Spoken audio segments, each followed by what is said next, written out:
Now I will use Biot-Savart's law in finding the magnetic field due to this wire, which is a straight wire having finite length, suppose xy.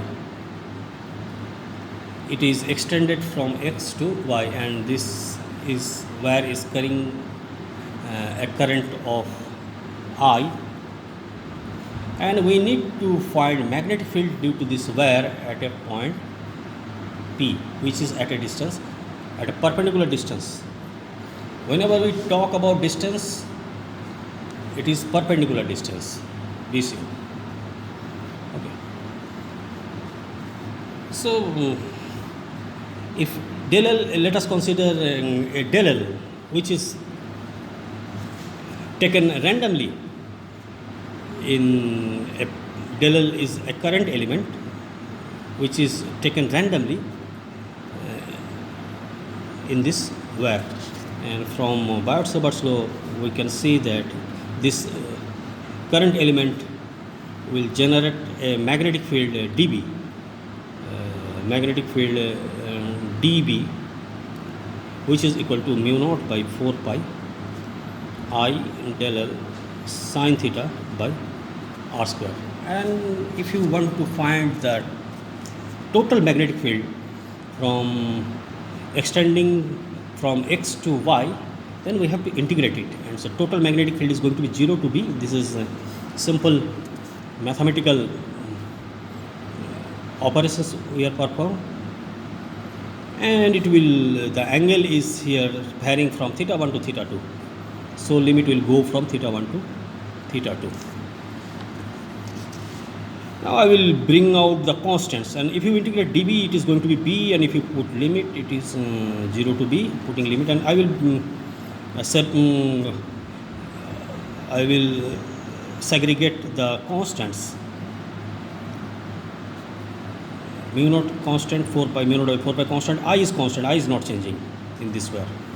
D is constant, so D is not here, so D is constant, D is also constant, but rest of the things are variable. Theta 1 is constant, theta 2 is constant, and del L is variable because we can take del L anywhere, so it can vary. Since this length is varying, so del L is also varying. Angle is also varying. If you change the del L, if you take del L here, the theta will be here, theta will increase. Theta will decrease.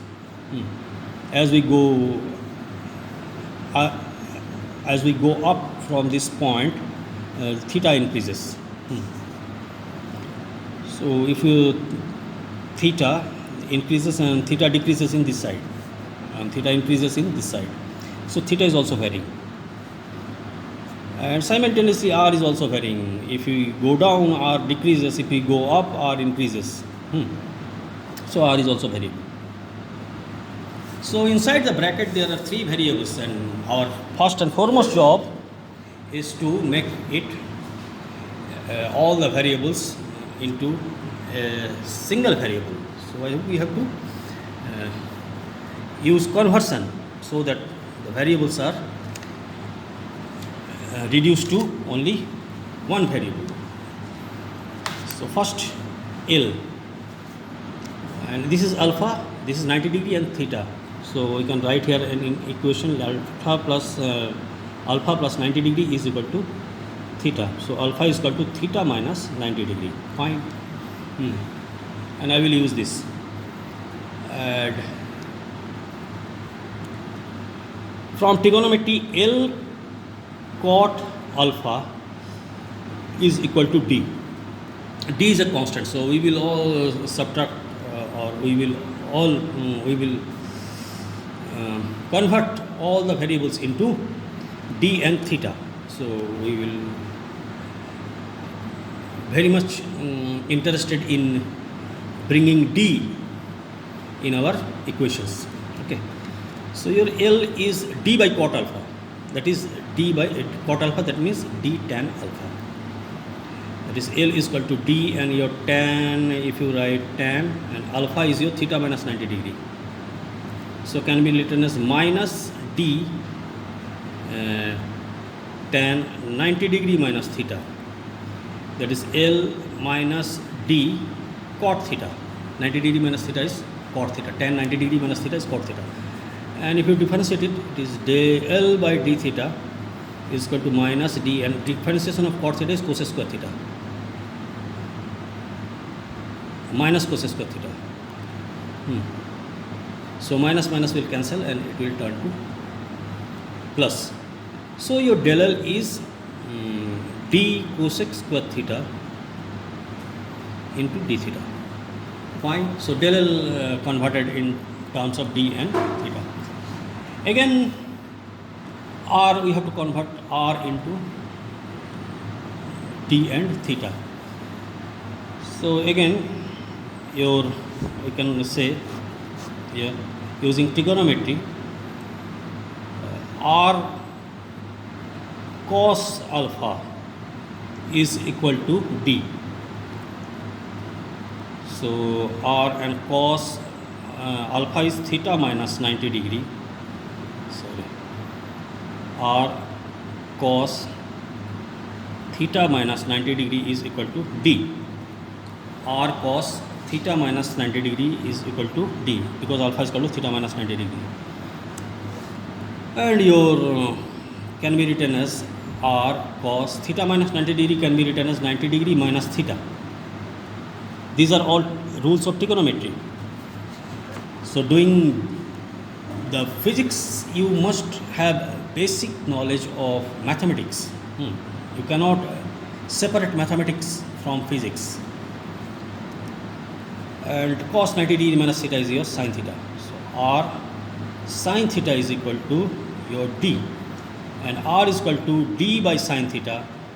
So your r is equal to d cosec theta. Okay. And I am putting this r in this main equation. This is the main equation, and I will also put del L in this main equation. And if you put this value, what we get here, let's see. Main equation, let it be A. Equation A becomes B 0 to B mu naught by 4 pi I theta 1 to theta 2, and for del L I will write d cosec square theta d theta, d cosec square theta d theta, d cosec square theta for del L into sin theta. And for r square I will write d square cosec square theta, it is d square cosec square theta. So cosec square theta cancel, and d square and d cancels. And your limit, if I put limit in right hand side, it is going to be b minus 0. And mu naught I by 4 pi theta 1 to theta 2, and d is also constant, it will come out of the integration. And inside the integration is sin theta d theta. And integration of sin theta d theta is minus cos theta. So b is equal to mu naught I by 4 pi d minus cos theta, theta 1 to theta 2. And if we put limit here, what we get, b is equal to, we get b is equal to mu naught I by 4 pi d minus cos theta 2